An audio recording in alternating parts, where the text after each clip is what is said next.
Dronezone-media has put together this video exclusively for Mark from the States. In hindsight, if we had covered all the great places to visit in Derbyshire, this would have been an extremely long video. So we have decided to cover just a 5-mile radius of where we are based. There's more than enough to keep you entertained. Please stick around for the special segment at the end. In case you're wondering how popular Mark is in the UK, just take a trip to any electrical retail store and you will get your answer.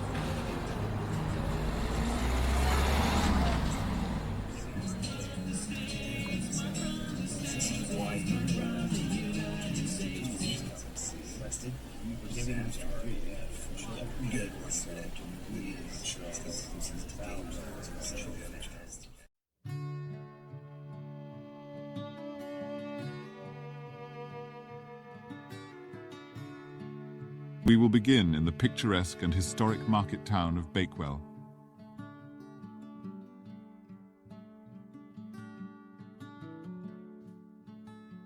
It is the largest settlement in the Peak District National Park and is well known to residents and visitors alike as the capital of the Derbyshire Dales.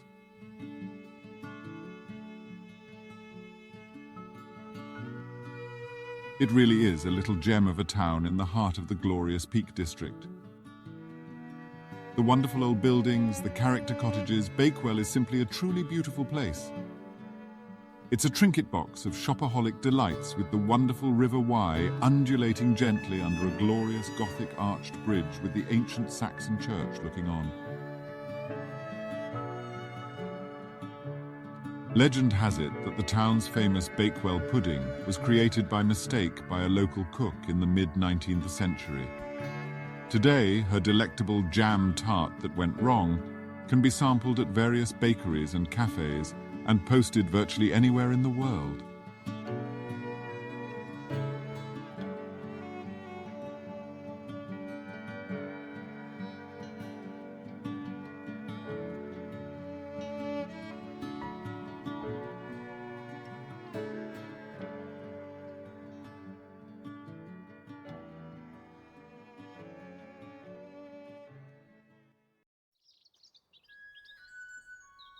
A few miles from Bakewell is Chatsworth Park, covering 1,000 acres and enclosed by a dry stone wall that is 15 kilometers long.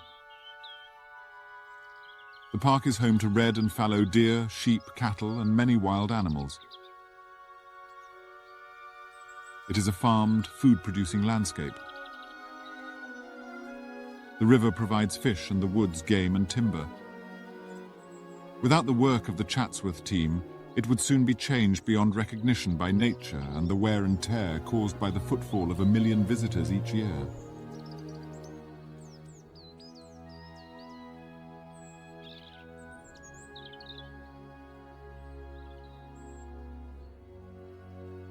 The park holds a key position in the history of English landscape design, in part because its landscape has been influenced by some of the greatest artists and designers of their time, including George London, William Kent, Capability Brown, Sir Geoffrey Wyatville, and Sir Joseph Paxton. Each of these remarkable individuals, encouraged and directed by successive Dukes of Devonshire, have left their mark on the landscape through their architecture, waterworks, tree planting, and the creation of views which link the house, garden, and park together. Today, the park contains historic and modern architecture and art, including James Payn's bridges and mill, Queen Mary's bower, and horse jumps from the Chatsworth International Horse Trials.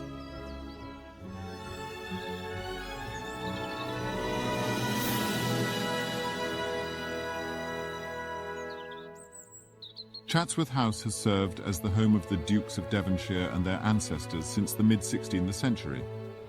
It is one of the finest country houses in the country, drawing countless visitors into its opulent halls every year.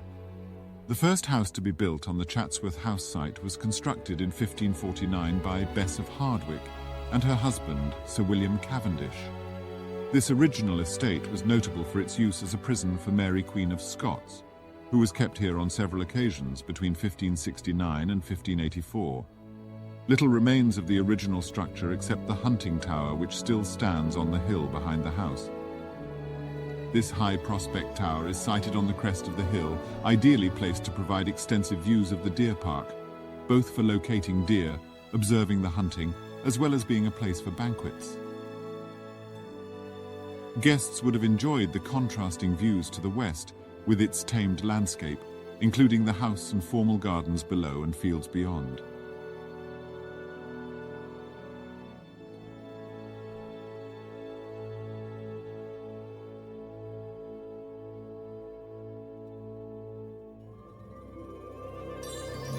It was not until 1686 that the first Duke of Devonshire began a major rebuilding program at the house, constructing most of what survives today. While the second and third dukes largely left the architecture of the house alone, they amassed its huge collection of notable artwork, from ancient Greek and Roman sculpture to Old Master drawings. The famous socialite Lady Georgiana Spencer and the 5th Duke of Devonshire lived here in the 18th century, while in the 19th the eccentric 6th Duke of Devonshire, or the Bachelor Duke, occupied its halls. Queen Victoria came to stay many times during his residency. Today, Chatsworth House is open to the public and is operated by the Chatsworth House Trust. The house boasts a wealth of interesting art, furniture and antiques, as well as exceptional architecture throughout a number of its stunning rooms. A must-see at Chatsworth House is the amazing Devonshire collection, which displays an array of interesting items from the family's personal collections.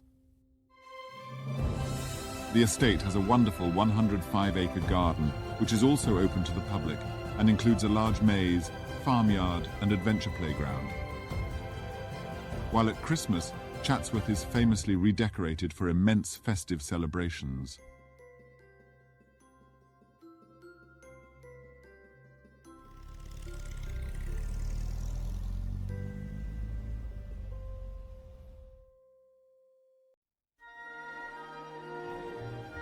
Now we will explore the unique and wonderfully idiosyncratic village of Edensor. Beginning life long ago as a scattering of simple cottages between the River Derwent and Chatsworth House, the village was relocated in 1839 and transformed into a wonderful collection of fanciful villas set in a walled enclosure in the beautiful parkland of the Chatsworth estate. The first significant alterations to the original village were made in 1762, when the 4th Duke of Devonshire demolished several buildings that were obstructing his view of the natural parkland created for him by the famous landscape designer Capability Brown. 70 years later, the construction of a new turnpike through the estate prompted the 6th Duke to complete the demolition of the rest of the village before rehousing its inhabitants in a new Edensor, which he had decided to build for them on a plot of land sited well away from Chatsworth House. The story goes that the Duke was shown a portfolio of house plans drawn up by the architect John Robertson and asked to select his preferred design for the houses that would make up his new village. As he was too busy to make a carefully considered choice, the Duke glanced quickly through the various options presented to him and simply ordered one of each. Whether or not this account is true, it is certainly the case that no two houses in Edensor are the same. Some were designed by Robertson himself, whilst many others were the work of the Duke's talented gardener Joseph Paxton, who came up with his own interpretations of Robertson's house plans. Just a few years after the new Edensor was built, it was already being thought of as a show village. Its extravagant villas were celebrated in a book called Sketches from the Picturesque Village of Edensor, published in 1854, and rules were being enforced to preserve the appearance of the settlement as a model village. High garden walls were constructed to hide the less attractive domestic necessities. Vegetables had to be grown in a designated allotment area, and a communal drying area was provided to ensure no washing lines would be seen elsewhere in the village. There was even a rule that no pigs were allowed. It might be thought that people lucky enough to live in this lovely settlement will enjoy an idyllic existence. But there is one important catch. All the houses were built purely for their external appearance, and consequently many of them have an abundance of poky little rooms. Most of the houses in Edensor are not only ostentatious in style, but are considerably bigger than the type of modest dwellings you would expect to find in a small English village. One house was spared from demolition because the Duke did not want to disturb the tenant, Thomas Holmes, who was an old man at the time. His house, known as Park Cottage, still stands in splendid isolation in a walled garden situated in a hollow a few yards away from Edensor. The church has also been criticised for being too grand for a settlement of this size. However, it could be argued this soaring structure acts as a yardstick that helps reduce the apparent scale of the houses, making them look charming rather than pretentious. The graveyard contains the graves of various members of the Devonshire family, but are much less grand than the large tomb dedicated to the family's famous gardener, Sir Joseph Paxton.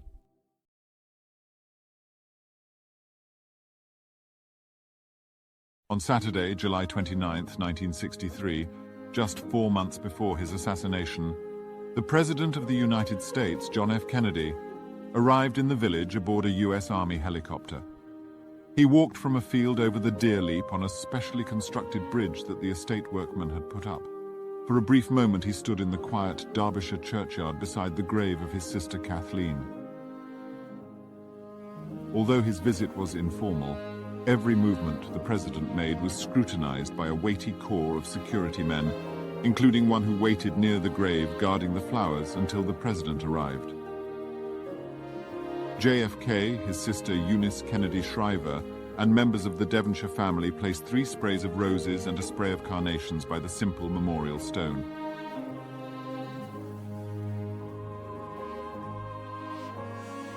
On January 25, 1964, several months after his brother's death, Robert Kennedy also visited the village. Flying from London with his wife in a pink and blue helicopter, it was reported they placed daffodils and tulips on the grave.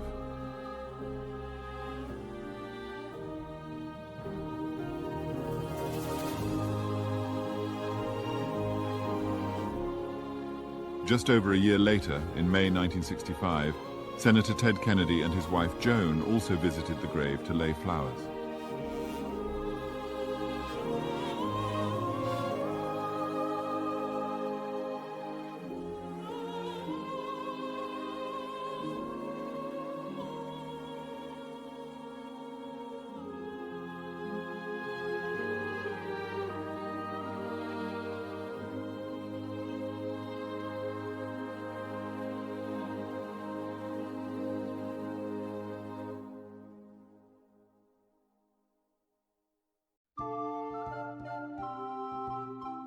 Haddon Hall, the private residence of Lord and Lady Edward Manners, is set in the Peak district in the valley of the River Wye.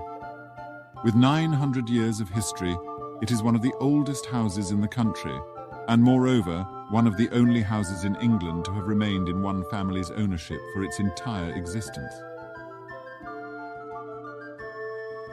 Haddon is unique as it remained empty for nearly 200 years. This extraordinary period, when time stood still in the hall, allowed it to remain unaltered during the modernizing period of the Georgians and Victorians. So venturing into Haddon is like stepping back in time. The medieval banqueting hall remains furnished with its original dais table, behind which hangs a tapestry gifted to the family by visiting Henry VIII. The parlour boasts its glorious Tudor-painted ceiling of Tudor roses and marvellous heraldic panelling.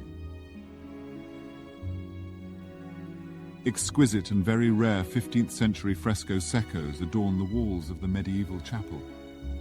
In contrast to the Tudor and medieval rooms below, the light and airy first-floor Elizabethan rooms culminate in the spectacular 110 feet Robert Smithson-designed Long Gallery, reputed to be one of the most beautiful rooms in England.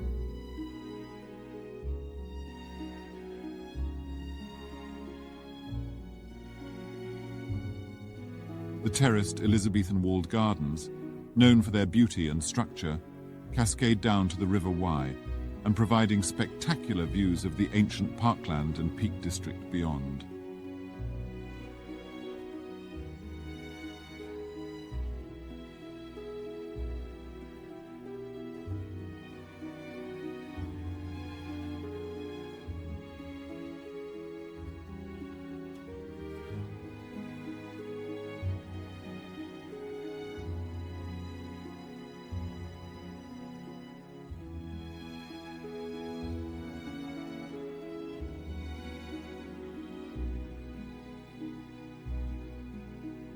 From cultural documentaries to blockbuster period dramas, historical thrillers to daytime favorites, filmmakers from around the world have chosen the iconic setting of Haddon Hall as the backdrop for their work, adding character, beauty, and authenticity to their productions. Whilst it is well known that Haddon is one of the great survivors of the medieval age, having been left under lock and key by its family for 200 years, it is less well known that its medieval park that encircles the hall has also remained largely undisturbed and is remarkable for its diversity of habitats, unaltered landscapes, and stretches of ancient pasture. Haddon's medieval park, recognized as nationally significant through its inclusion on the Register of Historic Parks and Gardens at Grade 1, the highest possible designation, is now for the first time being made available to be seen and enjoyed via a new program of guided walks and talks. The park, which reaches to 187 hectares, includes parkland, woodland, a significant stretch of the River Wye, water meadows, wetlands, and former stretches of farmland. Almost half of the park is particularly unusual, as it is land that has not been touched by agricultural systems for at least 900 years, making it of significant scientific and ecological interest.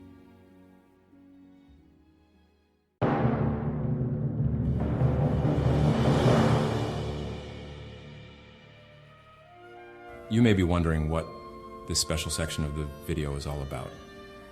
Dronezone-media just happens to be based within a few miles of all these locations that Mark and his wonderful wife should recognize. Maybe this will give them a clue.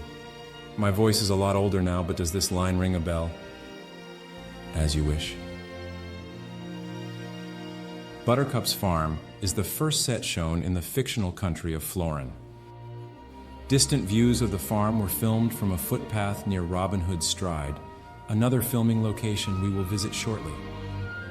The scenes that take place on Buttercup's farm were filmed at the real-world farm of Bradley Rocks just outside the small town of Birchover, with the farm boy Wesley, who then sets off to earn enough money so he and Buttercup can get married.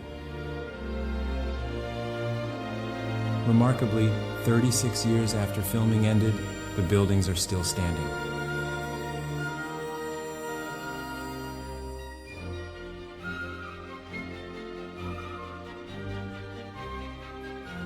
The interior and exterior of this Tudor period country house were used in filming scenes that take place at Prince Humperdinck's castle.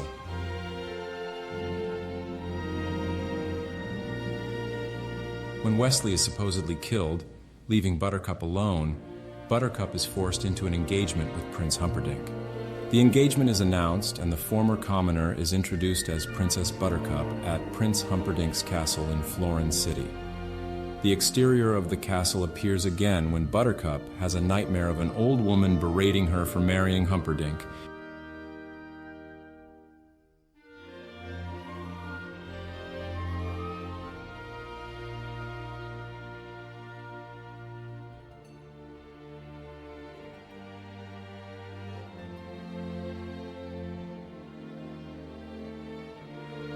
Not far from the filming location of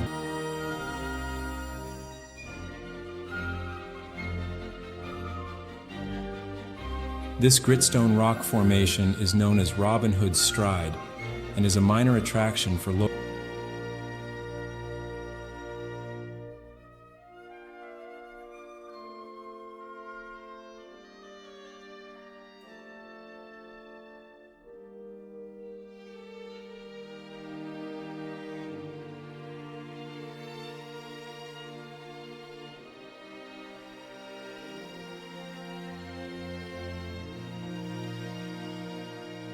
Roughly a 20-minute drive down the road from Lathkill Dale is Carl Wark, a rocky protrusion of land on Hathersage Moor.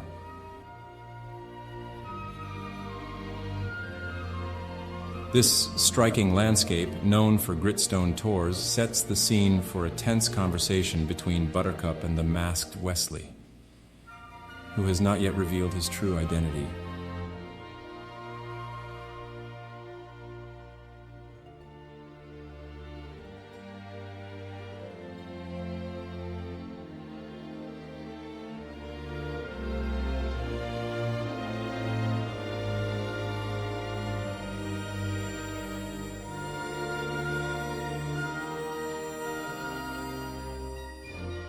At the intersection of two short river valleys, Lathkill Dale and Kalesdale, is the rock shelf where Wesley and Vincini engage in wry banter over 2 cups of wine.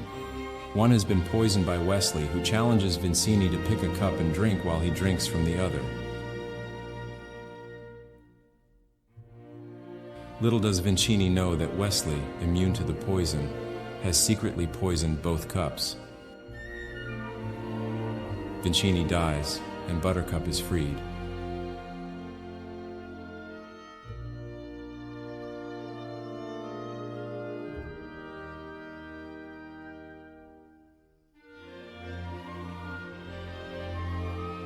Cavedale and Castleton, another 20 minutes or so from Carl Wark, is the verdant, glacially formed valley where Buttercup pushes Wesley down a hill, intending to seriously injure or kill him in the process.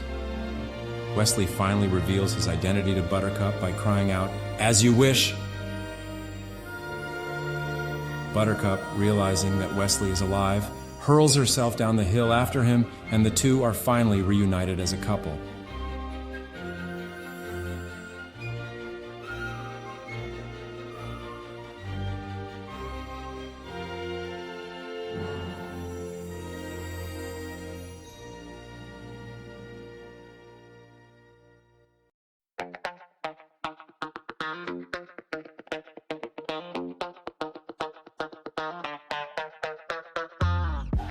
It's taken a few months filming, dodging the rain showers and battling the wind, followed by many hours in post-production, and I've only scratched the surface of the many beautiful places to visit in Derbyshire.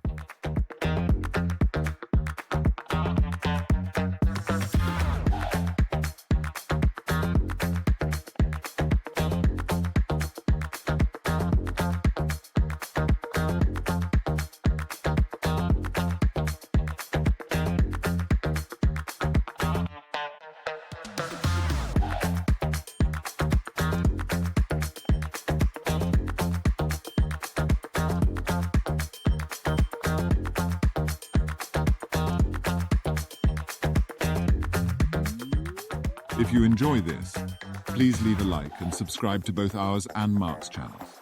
You won't be disappointed.